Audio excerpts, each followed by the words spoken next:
All right, guys, after the last video I posted with Justin Fields being compared to Lamar Jackson, I completely understand that they are not identical and they are different situations. They are different spots in their career. Justin Fields came into an absolute train wreck of a situation after Ryan Pace left this team the way it did.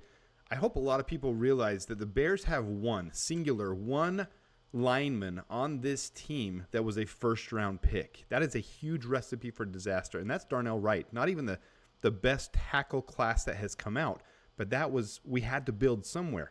And then we traded for Montez Sweat. He is a first-round pick as well. So I will say then we traded for Montez Sweat. So we have two.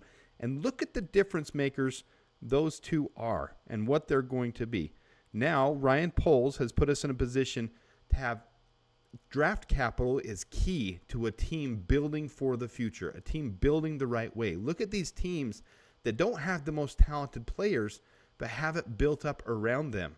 And the Packers are key to looking at how you build it the right way. Jordan Love is not some phenomenal talent, but he is built up around him the right way. And Ryan Poles is finally doing it the right way in Chicago.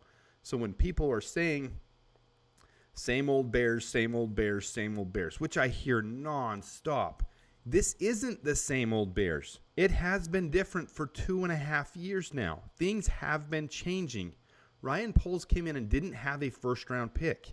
He did great in that draft. He traded down multiple times and pulled off amazing things out of nowhere. And maybe Braxton Jones isn't the answer, but Braxton Jones was the result of Ryan Poles. So there is a future ahead of us. Where I'm getting at with this is I watch over and over and over hours that I shouldn't be wasting my life constantly watching. But I have watched the Bears end-of-year press conference multiple times. I'm going to say 6 times, all the way through now.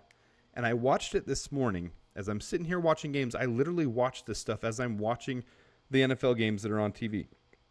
As I'm watching it, I notice one more thing, and I'm going to put it up here for you to listen to. It's clear. It's so clear. And I don't get how these Fields haters, I think they're just hopeful.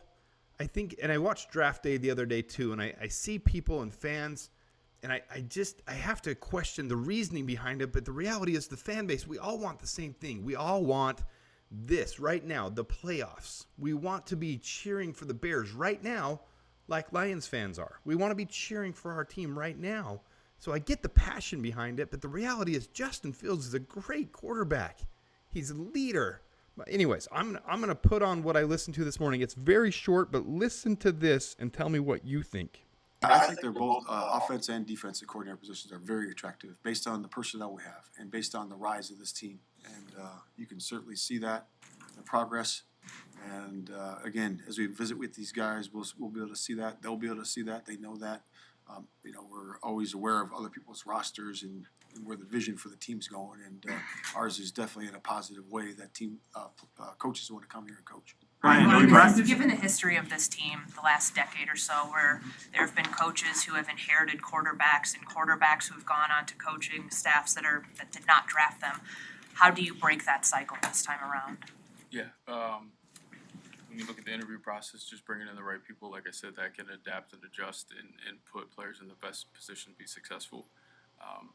And then, again, getting the players right in terms of the skill and the leadership and the person, their character, getting that right. If you get those right, I'm not worried about, the history of different things. It's a different situation.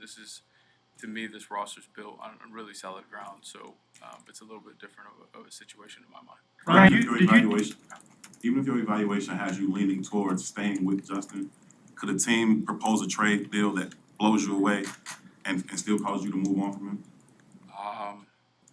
It's a tough hypothetical. I mean, for what happened last year, I didn't see it to be, for it to turn out the way that it did. So, again, I got to stay open-minded. But it's hard to kind of work that hypothetical in my mind. Come up with like a fake trade that would do that. It's tough. But, again, I got to stay open-minded. There is a constant theme if you will listen to it. And I'm going to keep preaching this till I'm blue in the face, but the reality is it's going to come to fruition here in the next couple months. And I hope at that time this fan base can settle and can rally around Justin Fields because it's there. His potential is there. He is there. He is he is high caliber, high quality, and you don't have to agree. And I see that because people don't agree. There's so much polarity that I think people that would have normally saw Justin Fields as a quality quarterback and seen him as this good quarterback for us, see him as a problem because there's a potential to get the number 1 overall pick. There's a potential to get Bo Callahan. And I'm not saying Caleb Williams is Bo Callahan, and we don't even know from the movie, if we were being honest, if Bo Callahan was a bust. We don't know. And we don't even know Caleb Williams' character. Those are the things that you will still see the Bears interview him and bring him in because they're going to want to get to know him.